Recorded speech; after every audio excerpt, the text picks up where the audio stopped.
Les femmes ont énormément compté dans la vie de Georges Brassens, que ce soit dans ses poèmes ou ses chansons.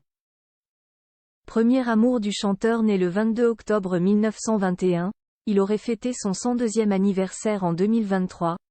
Jeanne Planche avait 30 ans de plus que lui lorsqu'elle l'a hébergé chez elle à Paris. Un surprenant ménage à trois a ensuite duré pendant plus de 20 ans. La suite après la publicité en 1939, Georges Brassens arrive à 19 ans à Paris et s'installe chez sa tante Antoinette au 173 rue des Alésias.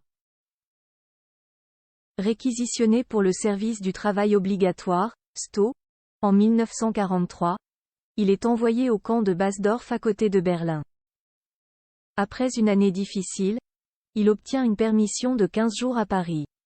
Déterminé à ne plus retourner en Allemagne, il est considéré comme un déserteur et décide de se réfugier chez une amie de sa tante, Jeanne Planche qui habite au 9 impasse Florimond dans le 14e arrondissement de Paris.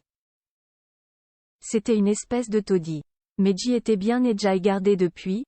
Un sens de l'inconfort tout à fait exceptionnel avait-il confié à propos de cet endroit. De 30 ans son aîné, Jeanne vit avec son époux Marcel et se prend rapidement d'affection pour Georges. C'est d'ailleurs elle qui lui offre sa toute première guitare. S'ils sont d'abord amis, leur relation prend vite une tournure romantique, Jeanne étant charmée par les yeux noirs de son invité et par sa gouaille et sa prose. Une relation à trois surprenante prend alors vie dans l'appartement, Marcel semblant même valider l'infidélité de sa femme. Très amoureux, Georges Brassens dédie 2 chansons à Jeanne, La canne de Jeanne ainsi que La Jeanne. Son époux Marcel lui a aussi inspiré un morceau, L'Auvergnat.